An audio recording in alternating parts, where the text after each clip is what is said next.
Should Canada expel the U.S. ambassador? That might sound far-fetched, but when a foreign ambassador, especially one from our closest neighbor and ally, the United States, starts making political waves instead of diplomatic ones, it raises an uncomfortable but important question. Is it time for the diplomatic version of "don't let the door hit you on your way out," formerly known as declaring him persona non grata and sending him home? Of course, I'm talking about Pete Hoekstra, Trump's man in Canada and the U.S. ambassador to our country. Many Canadians consider his comments and behavior since being appointed insulting, partisan, and way out of line for any diplomat. Now, Hoekstra isn't just some random career bureaucrat. No, he's a former Republican congressman from Michigan, a longtime Trump ally, and a man whose version of diplomacy often sounds much more like talk radio propaganda.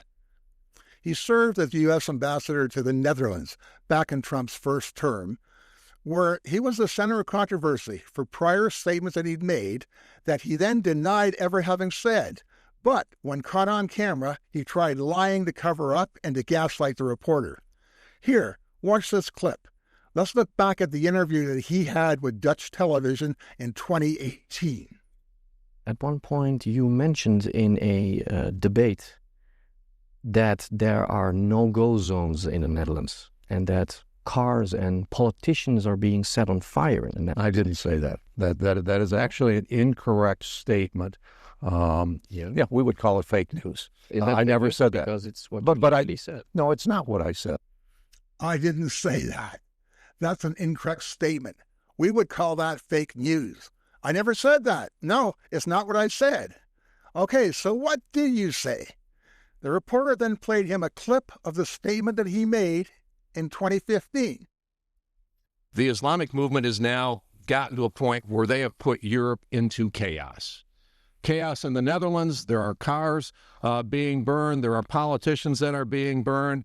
And yes, there are no-go zones in the Netherlands. Well, that's pretty clear. Yep, he said that. So how does he respond now to being confronted with proof of his own words? Fake news, obviously. I didn't call that fake news. I didn't use the word today. No? No. Yeah, we would call it fake news. I never said that. I never called that fake news. I didn't use that word, fake news, today. Come on. Caught in his own lies. Now, what does that tell you about the moral character of Trump's ambassador to Canada and the level of honesty and integrity that he brings with himself? When Trump returned to power, he brought Hoekstra back with him. This time, sent him to Ottawa to serve as his ambassador to America's polite northern neighbor.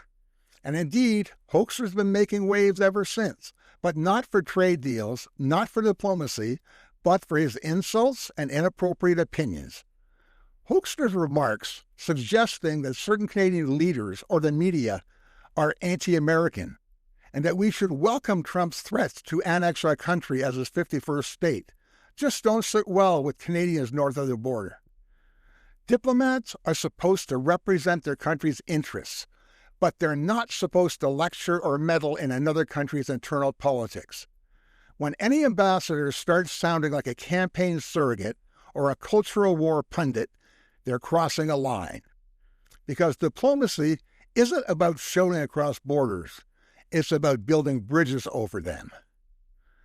Before we go on, tell us what you think of Trump's ambassador, Pete Hoekstra. Just post it to the comments below, and don't forget to hit the like button and subscribe to the channel.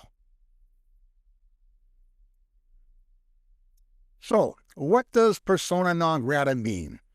Under international law, specifically the Vienna Convention on Diplomatic Relations of 1961, any country can declare any diplomat persona non grata at any time and without explanation or without needing to give a reason, though normally they do.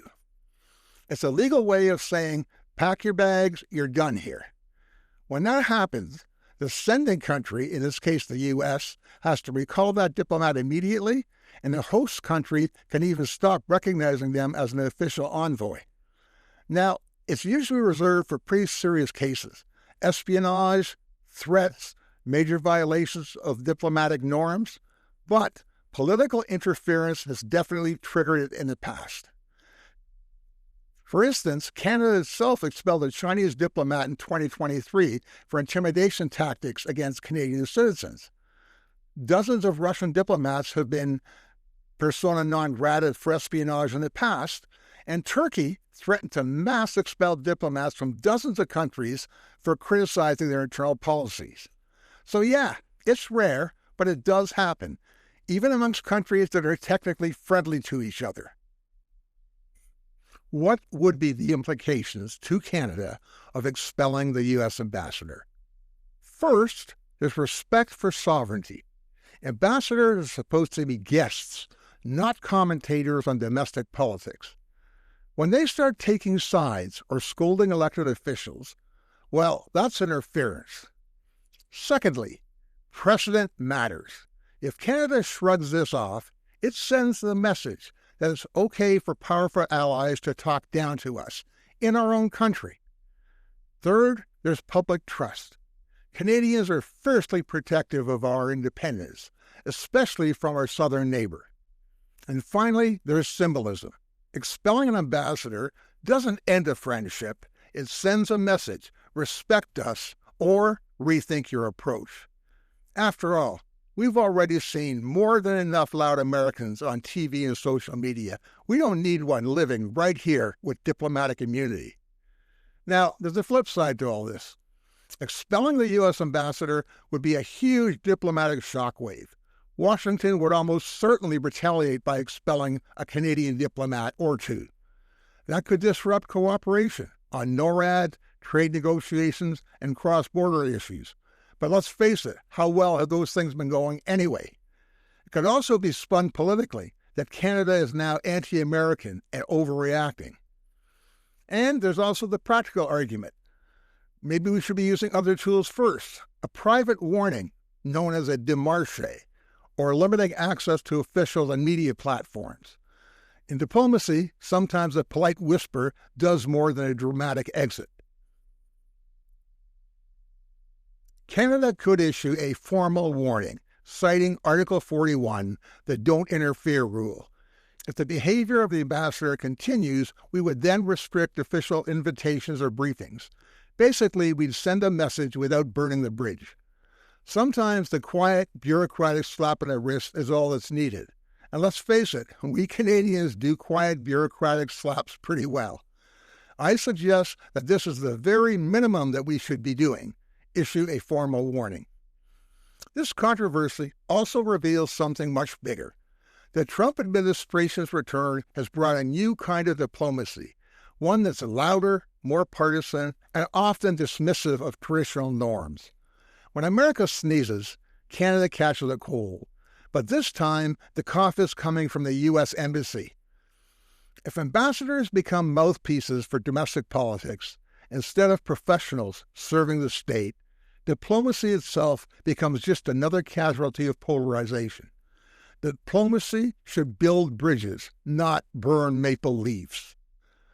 But when Trump's people forget that they're guests here, maybe it's time to remind them this is not Mar-a-Lago North.